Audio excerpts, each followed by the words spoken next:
গ্রন্থ যোগীরাজ। অভিনব শিক্ষা। মির্জাপুর স্ট্রিট, কুটিরাম মোদকের বাড়ি।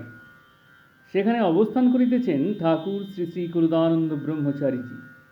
প্রত্যহ সন্ধ্যায় দেখা দেয় সতীর্থগণের সমাবেশ। একদিন গুরুভ্রাতা ক্ষিতীশ বন্দ্যোপাধ্যায় যোগেশ ব্রহ্মচারীজির সহিত তুমুল বাদানুবাদে রত হইলেন। আমিও গিয়া যোগদান করিলাম। তর্কের বিষয়বস্তু মহাত্মা গান্ধীর অহিংস নীতি। ক্ষিতীশবাবু ইঞ্জিনিয়ার, শিক্ষা দীক্ষায় বেশ অভিমানী।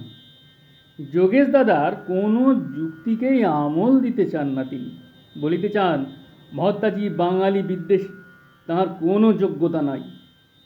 আমি বললাম, আসমুদ্র হিমাচল তাঁর কথায় ওঠে বসে, সারা জগতেও তাঁর কত প্রতিষ্ঠা। তাঁর কোনো গুণ নেই বলা আমাদের পক্ষে অপরাধ। বহু তর্ক চলিল। সহসা ক্ষিতীশবাবু রাগান্বিতভাবে বলিলেন, আপনি কি বলতে চান মহাত্মা আমাদের ঠাকুরের চেয়েও বড়? বড় ছোটর প্রশ্ন নয়, ঠাকুরেরই উপদেশ মতো মহাত্মাজির গুণ ধরে আলোচনা করা সঙ্গত। দোষ দেখা বা কাউকে ছোট করা অন্যায়। শ্রীগুরু ডাকিয়া সকল কথা জিজ্ঞাসা করিলেন। শুনিয়া বললেন, এ বিষয়ে কোনো তর্ক না করাই উচিত। কারো দোষ দর্শনে তোমাদেরই চিত্ত কলুষিত হবে। তার চেয়ে অন্যের গুণ দেখলে নিজেরই সদ্গুণ বৃদ্ধি পাবে। মহাত্মাজির আধার উপযুক্ত বলে বহু মহাপুরুষ তাঁর মাধ্যমে জগৎ কল্যাণের অনেক কাজ করিয়ে নিচ্ছেন। আর একদিন আমি আসিয়া স্বভাবশত করজোড়ে শ্রীগুরুকে প্রণাম করিয়া অদূরে আসন গ্রহণ করিলাম। আমার উপর ক্ষিতীশবাবুর রাগ তখনও যায় নাই। ঠিক সেই সময় শ্রীগুরুকে সাষ্টাঙ্গ প্রণাম করিলেন তিনি। উঠিয়াই বাহিরে আসিয়া জোর গলায় আমাকে বলিলেন, এতদিন আসছেন যাচ্ছেন, গুরুকে কিভাবে প্রণাম করতে হয় সে শিক্ষাও আপনার নেই। আমি বলিলাম, তা বলে আপনাকে অনুকরণ করবার প্রবৃত্তিও আমার নেই। লোক দেখানো কিছু করা আমার স্বভাব নয়। যেদিন প্রাণ চাইবে সেদিন মাথা আপনিই নত হবে, সেদিন সাষ্টাঙ্গ প্রণাম করব। ক্ষিতীশবাবু জোর গলা শুনিয়া উভয়কে কাছে ডাকিলেন শ্রী ঠাকুর। সব কিছু শুনিয়া বলিলেন, বড় মুশকিল। আমি উপস্থিত থাকতেই দেখি সব গুরুগিরি করতে চাও। সাষ্টাঙ্গ প্রণাম করলেই বুঝি খুব গুরুভক্তি দেখানো হলো। দিনে 3 বার করে এসে সাষ্টাঙ্গ দিচ্ছ, আর পরনিন্দা পরচর্চা নিয়ে লম্বা হয়ে শুয়ে দিন কাটাচ্ছ। সাধন ভজন করবারও প্রবৃত্তি নেই। মাথা নত করলেন ক্ষিতীশবাবু।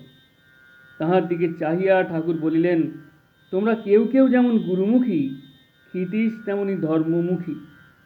গঙ্গা স্নান, সন্ধ্যা তর্পণ, হোম, পূজা পাঠ এসব নিয়ে বেশ আছে। নিয়মের গোলমাল হলেই মুশকিল। তোমরা কেউ আমাকে না দেখে থাকতে পারবে না, কিন্তু গুরুর কাছে না এলেও ক্ষিতীশের বিশেষ কিছু যায় আসে না। ওর সঙ্গে তর্ক করে লাভ নেই। ক্ষণকাল থামিয়া আবার বলিলেন, নলিনাক্ষ তো আমার পা ছুঁয়ে কখনো প্রণাম করতো না, ভয়ে দূরে দূরে থাকত। তাই বলে তোমাদের কারও চেয়ে সে কম ভক্ত ছিল না।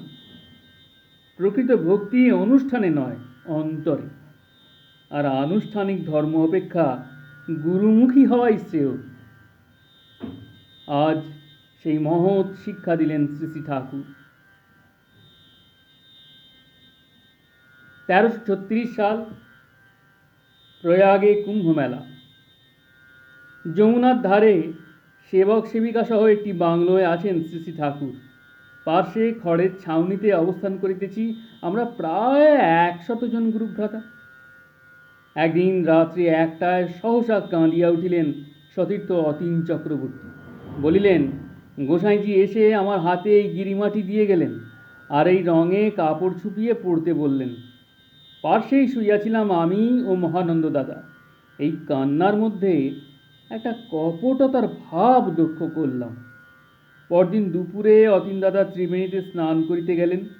ফিরিয়া আসিয়া বলিলেন, একজন সাধু এসে আশ্চর্যভাবে আমাকে একখানা গেরুয়া কাপড় দিয়ে গেলেন। বিকালে চা সেবার সময় কথাটি ঠাকুরের কানে গেল। তিনি বিরক্তভাবে বলিলেন, প্রত্যক্ষভাবে আমি এখানে বসে আছি, তবু এখনই এইসব কপট আচরণ। সাধু সাজবার ইচ্ছে হয়েছে, তা এসব প্রতারণা কেন?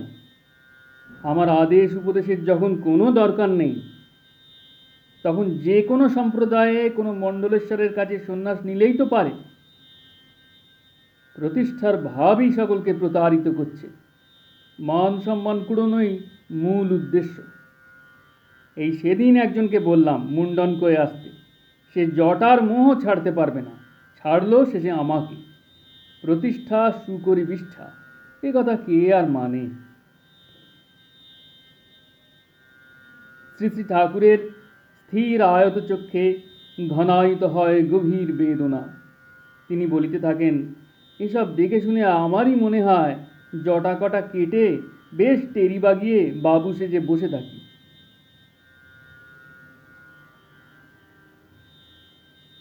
কোনো আদেশের অপেক্ষা করবে না, নানা বেশভূষা, জটা, তিলক, মালা নিয়ে সাধু সন্ন্যাসী ব্রহ্মচারী বলে প্রচার করে লোকচক্ষে ধুলো দেবে, নিজের নরকের পথ তৈরি করবে। আমি দিব্য চক্ষে দেখতে পাচ্ছি, সাধন ভজন, ত্যাগ, বৈরাগ্য, সন্ন্যাস বা ব্রহ্মচর্য ব্রত কোনো কিছুর কেউ আর অপেক্ষা করবে না। সারা জীবন স্ত্রী পুত্র নিয়ে সংসার করবে, আর শেষ জীবনে গুরু সেজে সদ্গুরু নামে কুলগুরু প্রথাই বহাল রাখবে। ঠাকুর বর্ণাশ্রম ধর্মের উপর কত জোর দিয়ে গেছেন, কিন্তু অপাত্র অব্রাহ্মণরাও সাধু ব্রহ্মচারী বলে নিজেকে প্রচার করে গোসাইজিরা আদর্শকে জাহান্নামে দেবে।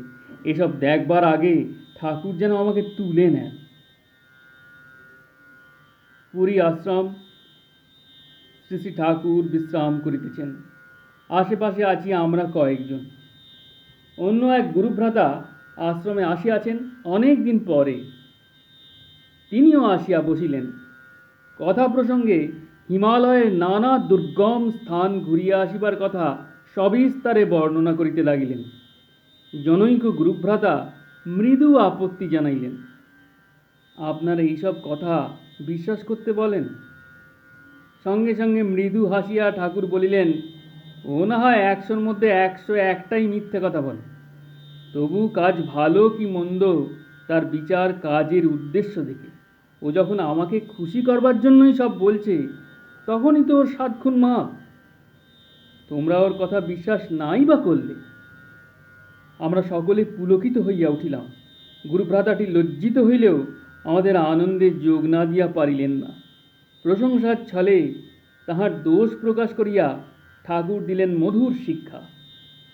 আবার মিথ্যা বা অতিরঞ্জিত কথা বলাও যে উচিত নয়, প্রকারান্তরে আমাদেরও তাহা সমঝাইয়া দিলেন।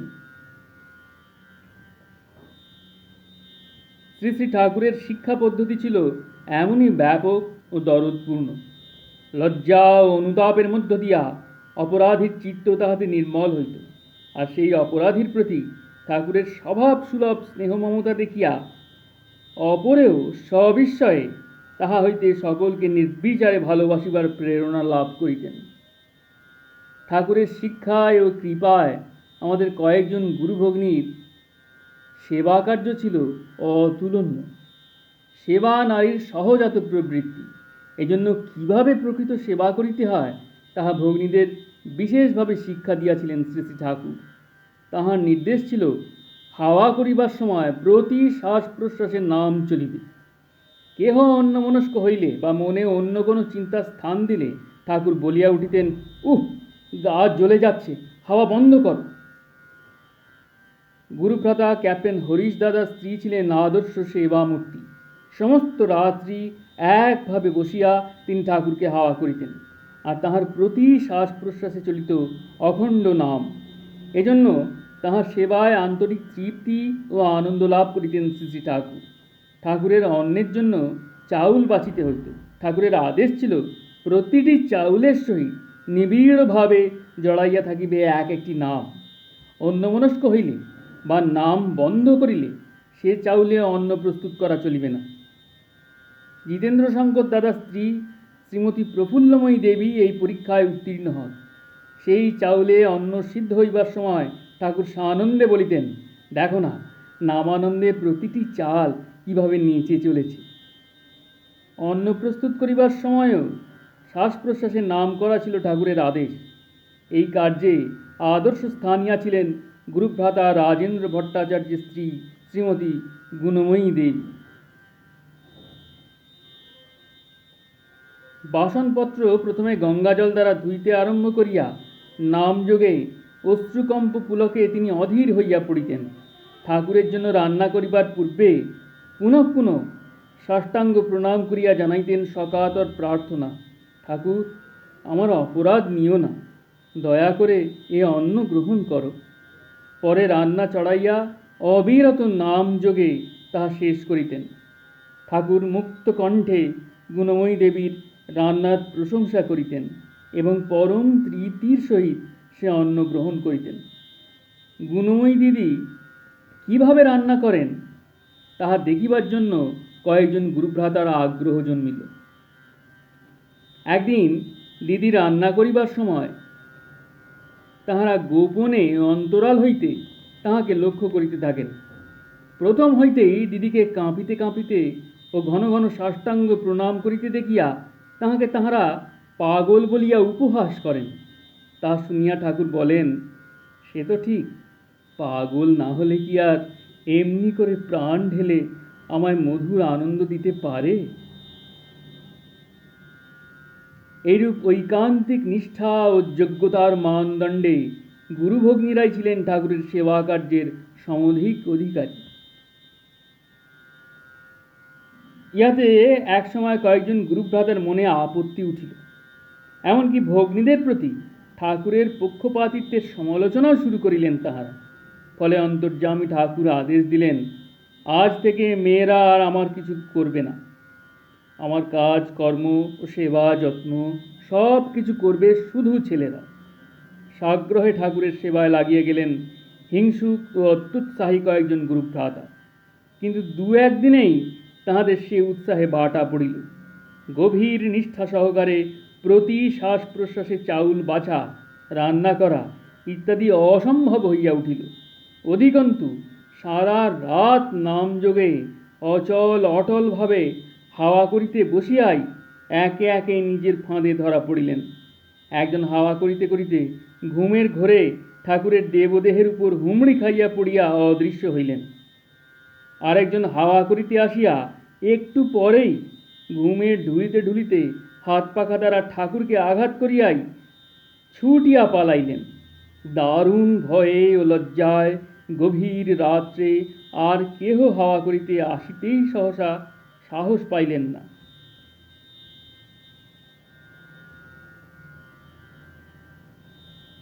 পরদিন সকালে লীলাময় শ্রী শ্রী ঠাকুর তাহাদের ডাকিয়া বলিলেন, কি হে, তোমাদের সেবা করবার আগ্রহ এর মাঝেই ছুটে গেল?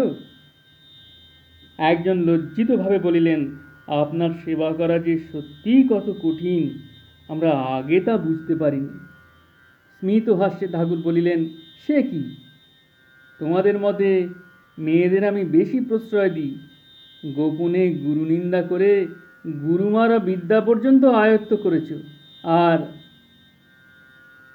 নিদারুণ লজ্জায় ও অনুতাপে সকলে করজোড়ে বলিলেন, আমরা বুঝতে না পেরে ভয়ানক অন্যায় করেছি, ঠাকুর দয়া করে আমাদের ক্ষমা করুন। অভিমানী শিষ্যদের দর্প চূর্ণ করিয়া এইভাবে অভিনব শিক্ষা দিতেন শ্রী শ্রী ঠাকুর, আর প্রকৃত ভক্ত ও সাধক সাধিকাদের পরম স্নেহে জানাইতেন অক্ষয় আশীর্বাদ। बोलिए सद्गुरु भगवान की जय। श्री श्री गोसाई जीव की जय। जननी योग माया देवी ठाकुरानी जीव की जय। श्री श्री गुरुदानंद ब्रह्मचारी महाराज जीव की जय। श्री श्री गुरु जी महाराज जीव की जय। प्रेम से बोलिए दयाल गुरु जी महाराज जीव की जय। श्री श्री माता ठाकुरानी जीव की जय। अपने अपने गुरु गोविंद की जय। ओम नमः पार्वती पतये हर हर महादेव।